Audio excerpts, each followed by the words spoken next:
ನಮ್ಮ ಕನ್ನಡ ಚಿತ್ರರಂಗದಲ್ಲಿ ಒಂದು ದೊಡ್ಡ ಸುದ್ದಿ ಆಗ್ತಿತ್ತು. ಏನು ಅಂದರೆ ಹಲವು ವರ್ಷಗಳಿಂದ ಏನು ಸೋನು ನಿಗಮ್ ಅವರು ಅವರ ಹಾಡುಗಳ ಮುಖಾಂತರ ನಮ್ಮ ಕನ್ನಡಿಗರನ್ನ ರಂಜಿಸಿದ್ರು. ಅಂಥ ಸೋನು ನಿಗಮ್ ಅವರು ಒಂದು ವಿವಾದಾತ್ಮಕ ಅಂತ ಹೇಳಿಕೆ ಕೊಟ್ಟಿದ್ರು. ಅಂದರೆ ಕನ್ನಡ ಅಭಿಮಾನವನ್ನು ಯಾವುದೋ ಪಹಲ್ಗಾಮ್ ದಾಳಿಗೆ ಅವರು ಹೋಲಿಸಿ ಮಾತನಾಡಿದರು. ಅದಾದ ನಂತರದಲ್ಲಿ ಫಿಲ್ಮ್ ಚೇಂಬರ್ ಅವರು ಕೂಡ ಅವರನ್ನು ಬ್ಯಾನ್ ಮಾಡಿ ಒಂದು ಆದೇಶವನ್ನು ಹೊರಡಿಸಿದ್ರು. ಹಾಗಾಗಿ ಅದಾದ ಮೇಲೆ ನಮ್ಮ ಕನ್ನಡಿಗರಿಗೆ ಒಂದು ಪ್ರಶ್ನೆ ಮೂಡಿತ್ತು, ನಿಜಕ್ಕೂ ಕೂಡ ಸೋನು ನಿಗಮ್ ಅವರು ಬ್ಯಾನ್ ಆಗ್ತಾರಾ, ಅವ್ರ ಸಾಂಗ್ಗಳು ಬರೋದಿಲ್ವಾ ಅಂತ ಹೇಳಿ. ಇವಾಗ ಅದಕ್ಕೆ ಒಂದು ಮುನ್ನುಡಿ ಅನ್ನೋ ರೀತಿ ಕುಲದಲ್ಲಿ ಕೀಳ್ಯಾವುದೋ ಸಿನಿಮಾ ಇನ್ನೇನು ಮೇ 23ನೇ ತಾರೀಕು ಬಿಡುಗಡೆಗೆ ಸಿದ್ಧವಾಗಿದೆ. ಆ ಒಂದು ಸಿನಿಮಾದಲ್ಲಿ ಸೋನು ನಿಗಮ್ ಅವರು ಹಾಡು ಹೇಳಿದರು. ಆ ಹಾಡನ್ನು ಈಗ ಸಿನಿಮಾದವರು ತೆಗೆದುಹಾಕುವಂಥ ಒಂದು ತೀರ್ಮಾನವನ್ನು ಮಾಡಿದ್ದಾರೆ. ಹೀಗಾಗಿ ಆ ವಿಚಾರದ ಬಗ್ಗೆ ಮಾತನಾಡೋದಕ್ಕೆ ನಮ್ಮ ಜೊತೆ ಕುಲದಲ್ಲಿ ಕೀಳ್ಯಾವುದೋ ಸಿನಿಮಾದ ನಿರ್ದೇಶಕರಾದಂತಹ ರಾಮನಾರಾಯಣ್ ಸರ್ ಇದ್ದಾರೆ. ಬನ್ನಿ ಅವ್ರನ್ನ ಮಾತನಾಡಿಸ್ತಾ ಹೋಗ್ತೀನಿ. ಸರ್ ನಮಸ್ಕಾರ.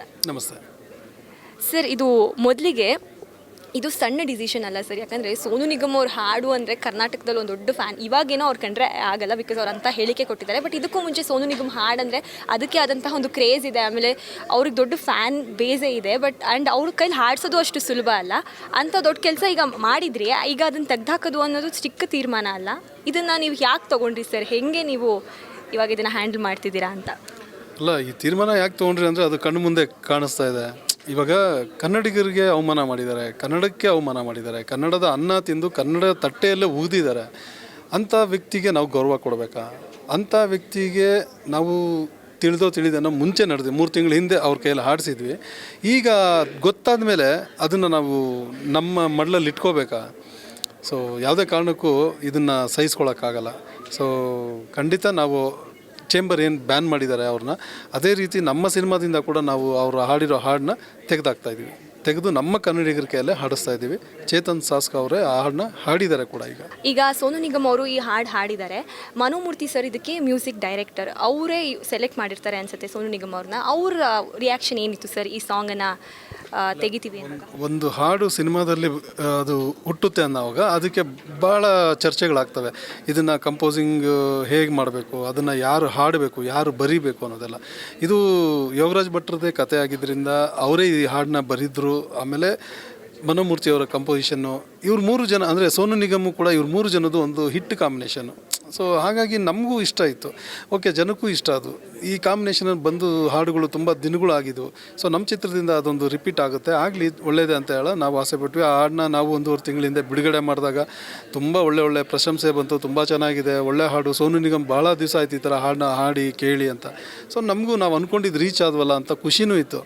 ಬಟ್ ಈಗ ಸೋನು ನಿಗಮ್ ನಡವಳಿಕೆ ಇದೆಯಲ್ಲ, ಅದು ನಮಗೆ ಸಹಿಸೋಕ್ಕಾಗ್ತಾ ಇಲ್ಲ. ಸೊ ನಾವು ತುಂಬ ಚಿನ್ನದ ಕತ್ತಿ ಅಂತ ಕತ್ತು ಕುಯ್ಕೊಳ್ಳೋಕ್ಕಾಗಲ್ಲ. ಸೊ ಹಾಗಂತ ಒಂದು ತೀರ್ಮಾನ ತೊಗೊಂಡ್ವಿ, ಸೋನು ನಿಗಮ್ ವಾಯ್ಸ್ ನಮ್ಮ ಚಿತ್ರದಲ್ಲಿ ಇಟ್ಕೊಳ್ಳೋದು ಬೇಡ. ಕನ್ನಡಿಗರಿಗೆ ಅವಮಾನ ಮಾಡಿರೋ ಆ ವ್ಯಕ್ತಿ ನಮಗೆ ಬೇಕಾಗಿಲ್ಲ.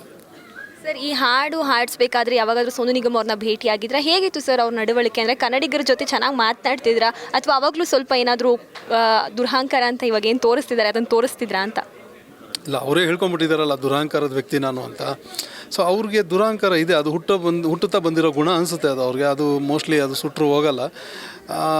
ಸೊ ನಮ್ಮಗಳ ಜೊತೆ ಅವರು ನೇರ ಸಂಪರ್ಕ ಯಾವತ್ತೂ ಇಲ್ಲ. ಅದು ಮನೋಮೂರ್ತಿಯವರು ಅವರು ಸಂಪರ್ಕ, ಆಮೇಲೆ ಅವ್ರ ಮ್ಯಾನೇಜರ್ಗಳು ಸಂಪರ್ಕ. ಸೊ ಹಾಡು ಆಡಬೇಕು ಅಂದಾಗ ಆ ಮ್ಯಾನೇಜರ್ಗಳ ಥ್ರೂ ಡೇಟ್ಸ್ ಆಗಲಿ ಇನ್ನೊಂದಾಗಲಿ ಎಲ್ಲ ಇದಾಗುತ್ತೆ.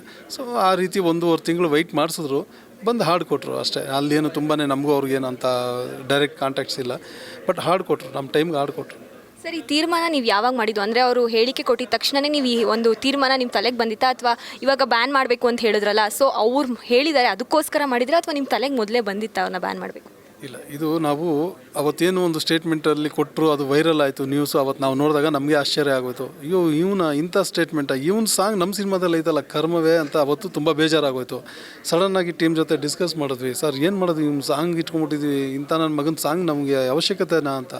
ಪ್ರೊಡ್ಯೂಸರ್ ಡಿಸಿಷನ್ ತೊಗೊಂಡ್ರು, ಸರ್ ನೀವು ನೆಕ್ಸ್ಟ್ ಸ್ಟೆಪ್ ಏನಾದರೂ ತೊಗೊಳ್ಳಿ, ನಾನು ರೆಡಿ ಅಂತಂದರು. ಸರ್ ಈ ವಾಯ್ಸ್ ಕಿತ್ತಾಕ್ಬಿಟ್ಟು ಬೇರೆಯವ್ರ ಕೈಲಿ ಹಾಡ್ಸೋಣ ಸರ್.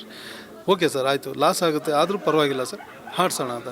ಸೊ ನಮಗೆ ಬೇಸರ ಆಯಿತು, ಅವನಿಂದ ತುಂಬ ನೋವಾಯಿತು. ನಮಗೆ ಲಾಸ್ ಆಗುತ್ತೆ ಅನ್ನೋದು ನಾವು ಯೋಚನೆ ಮಾಡಲಿಲ್ಲ. ಇವನು ಮಾಡಿರೋ ತಪ್ಪಿಗೆ ನಾವು ಅಂದರೆ ಇದು ತುಂಬ ಜನರು ಬದುಕಿದೆ ಇದರಲ್ಲಿ. ಮಡೆನೂರು ಮನು ಅವನು ಹೊಸ ಹೀರೋ, ಮೌನ ಗುಡ್ಡೆ ಮನೆ ಅವಳು ಹೊಸ ಹೀರೋಯಿನು. ಸೊ ಅವ್ರು ಕನಸು ಕಟ್ಕೊಂಡಿದ್ದಾರೆ ಈ ಸಿನಿಮಾಯಿಂದ ನಮ್ಮ ಜೀವನ ಏನೋ ಬೇರೆ ಆಗುತ್ತೆ ಅಂತ. ನಾನು ಒಬ್ಬ ನಿರ್ದೇಶಕ, ನನಗೊಂದು ಕನಸಿದೆ ಈ ಸಿನಿಮಾಯಿಂದ ನನ್ನ ಜೀವನನೂ ಚೆನ್ನಾಗಾಗುತ್ತೆ ಅಂತ. ನಿರ್ಮಾಪಕರು ದುಡ್ಡು ಹಾಕಿದ್ದಾರೆ, ಅವ್ರಿಗೂ ಪ್ಯಾಷನ್ ಇದೆ ಸಿನಿಮಾದಲ್ಲಿ. ಈ ಸಿನಿಮಾಯಿಂದ ನಾನು ಒಂದಷ್ಟು ಸಿನಿಮಾಗಳು ಮಾಡ್ಕೊಂಡು ಹೋಗಬೇಕು ಅಂತ, ಮುಂದೆ ಒಳ್ಳೆ ಸಿನಿಮಾ ಚಿತ್ರರಂಗದಲ್ಲಿ ಉಳಿಬೇಕು ಅಂತ. ಈ ಥರದ್ದವನು ಒಂದು ವಾಯ್ಸ್ ಇಟ್ಕೊಂಡು ಈ ಸಿನಿಮಾ ನಾವು ಬಿಡುಗಡೆಗೆ ನಿಂತಾಗ ಪ್ರೇಕ್ಷಕರು, ನಾಳೆ ಕನ್ನಡ ಅಭಿಮಾನಿಗಳು, ಕನ್ನಡ ಪರರು ಎಲ್ಲರೂ ದೇವ್ರು ನಾಚಿಕೆ ಮಾನ ಮರ್ಯಾದೆ ಏನಾದರೂ ಐತಾ ಅಂತ ಕೇಳಿದ್ರೆ ಆನ್ಸರ್ ಏನು ಮಾಡೋದು ಅವಾಗ ನಾವು? ಈ ಟೈಮ್ ಇತ್ತಲ್ಲ, ಇವಾಗ 23ನೇ ತಾರೀಕು ರಿಲೀಸು ನಮ್ಮ ಸಿನಿಮಾ, ಟೈಮ್ ಇದೆ ಇನ್ನೊಂದು 20 ದಿವಸ. ಈ ಟೈಮಲ್ಲಿ ಏನು ಬೇಕಾದರೂ ಒಂದು ಮಾಡ್ಬೋದಾಗಿತ್ತಲ್ಲ. ನಿಮಗೆ ಸ್ವಲ್ಪ ಕೂಡ ಜ್ಞಾನ ಇಲ್ವಾ? ಹೆಂಗೆ ಅವ್ನ ವಾಯ್ಸ್ನ ನೀವು ಕಿವಿಯಲ್ಲಿ ಇಟ್ಕೊಂಡು ಕೇಳ್ತೀರಾ ಅಂತ ಕೇಳಿದ್ರೆ ನಾವು ಹೆಂಗೆ ಆನ್ಸರ್ ಮಾಡೋದು? ಸೊ ನಮ್ಗೆ ಆ ಕಾಂಪ್ಲಿಕೇಟೇ ಬೇಡ. ನಾವು ಪ್ರಚಾರದ ಗಿಮ್ಮಿಕ್ಕಿಗೆ ಇದು ಮಾಡ್ತಾಯಿಲ್ಲ. ನಿರ್ಮಾಪಕರು ಪ್ರಚಾರಕ್ಕೆ ಏನು ಖರ್ಚು ಮಾಡಬೇಕೋ, ಹೇಗೆ ಮಾಡಬೇಕೋ ಅದೆಲ್ಲ ಮಾಡ್ತಿದ್ದಾರೆ. ನಾವು ಗಲ್ಲಿ ಸುತ್ತಾ ಇದ್ವಿ ಪ್ರಚಾರಕ್ಕೆ. ಈ ಥರ ಸಿಲ್ಲಿ ಮ್ಯಾಟ್ರಿಗೋಸ್ಕರ ನಾವು ಕಾಯ್ತಿರಲಿಲ್ಲ, ನಮಗೆ ಬೇಕಾಗೂ ಇರಲಿಲ್ಲ. ಈ ಸಿಲ್ಲಿ ಮ್ಯಾಟ್ರ್ ಬರುತ್ತೆ ಅಂತ ನಾವು ಸಿನಿಮಾ ಮಾಡಿದವರು ಅಲ್ಲ. ನಮ್ಮ ಪಾಡಿಗೆ ನಾವು ಕೆಲಸ ಮಾಡ್ತಿದ್ವಿ. ಒಂದು ಒಳ್ಳೆ ಸಿನಿಮಾ ಆಚೆ ಬರಬೇಕು, ತರಬೇಕು, ಜನಕ್ಕೆ ತೋರಿಸ್ಬೇಕು ಅನ್ನೋ ಪ್ರಯತ್ನದಲ್ಲಿದ್ದೀವಿ. ಇದು ಯಾವುದೋ ಒಂದು ವಿಕೃತ ಘಟನೆ ಇದು ನಮ್ಮ ಪಾಲಿಗೆ. ಸೊ ಇದು ನಡಿಬಾರ್ದಾಗಿತ್ತು ಅಂತ ಅನ್ನಿಸ್ತದೆ. ಬಟ್ ಆಗೋಗಿದೆ. ಇವಾಗ ಅವನಿಗೆ ಒಂದು ಪನಿಷ್ಮೆಂಟ್ ಚೇಂಬರ್ ಕೊಟ್ಟಿದೆ, ಬ್ಯಾನ್ ಮಾಡಾಕಿದ್ದಾರೆ. ಸೊ ನಮ್ಮ ಕಡೆಯಿಂದ ನಾವು ಅವನಿಗೆ ನಮ್ಮ ಹಾಡನ್ನ, ಅವ್ನು ಹಾಡಿರೋ ಹಾಡನ್ನ ಕಿತ್ತಾಕಿದ್ದೀವಿ ಅಷ್ಟೇ. ಈಗ ಈ ಒಂದು ತೀರ್ಮಾನ ನೀವೇನು ತೊಗೊಂಡಿದ್ದೀರಾ, ಈಗ ಮಡೆನೂರು ಮನು ಆಗಿರಬಹುದು ಹಾಗೂ ಮೌನ ಗುಡ್ಡೆ ಮನೆ ಯಾಕಂದರೆ ಅವರೇ ಮುಖ್ಯವಾಗಿ ಈ ಸಾಂಗಲ್ಲಿ ಕಾಣಿಸ್ಕೊಂಡಿರೋದು. ಅವ್ರಿಗೂ ಒಂದು ಖುಷಿ ಇರುತ್ತೆ, ಅಂದರೆ ಸೋನು ನಿಗಮ್ ಅವ್ರು ನಮ್ಮ ಹಾಡು ಹಾಡಿದ್ದಾರೆ ಅಂತ ಮುಂಚೆ. ಈ ತೀರ್ಮಾನ ನೀವು ಮಾಡಿದಾಗ ಅವ್ರು ಹೇಳಿದ್ರು, ಅವ್ರು ಏನು ಹೇಳಿದ್ರು ಸರ್? ಇಲ್ಲ, ಯಾವುದೇ ನಟ ಆಗಲಿ ನಟಿ ಆಗಲಿ ಒಳ್ಳೆ ಗಾಯಕರು ಹಾಡಿದಾಗ ಖುಷಿ ಆಗುತ್ತೆ. ಓ ನಮ್ಮ ಹಾಡು ಇಂಥವ್ರು ಹಾಡಿದ್ರು ಅನ್ನೋದು ಸಹಜವಾಗಿ ಖುಷಿ ಪಡೋವಂಥ ವಿಷಯನೇ. ಬಟ್ ಈ ಎಂಟರ್ ಟೀಮೇ ಒಂದು ಇದರಲ್ಲಿ ನಿಂತಿದ್ದೀವಿ, ಒಂದೇ ಒಂದು ಮಾತು ಮೇಲೆ ನಿಂತಿದ್ದೀವಿ. ಏನಂದರೆ ನಮಗೆಲ್ಲ ಅವಮಾನ ಆಗಿದೆ, ಕನ್ನಡಿಗರಿಗೆ ಅವಮಾನ ಆಗಿದೆ, ಇಡೀ ನಮ್ಮ ರಾಜ್ಯಕ್ಕೆ ಅವನು ಅವಮಾನ ಮಾಡಿದ್ದಾನೆ. ಯಾವುದೇ ಕಾರಣಕ್ಕೂ ಅವನ ಅದರಿಂದ ನಾವೇನು ಬೆಳೆಯೋವಂಥ ಅವಶ್ಯಕತೆ ಇಲ್ಲ. ಅವನು ಹಾಡಿ ಅದು ಚೆನ್ನಾಗಾಗಿ ಇಲ್ಲ, ಅದರಿಂದ ನಾವೇನೋ ನಮ್ಮ ಸಿನಿಮಾ ಅದರ ಅವಶ್ಯಕತೆ ಇಲ್ಲ. ನಮ್ಮೆಲ್ಲರ ಪ್ರಾಮಾಣಿಕ ಪ್ರಯತ್ನ ಸಿನಿಮಾದಲ್ಲಿ ಇದ್ದೇ ಇದೆ.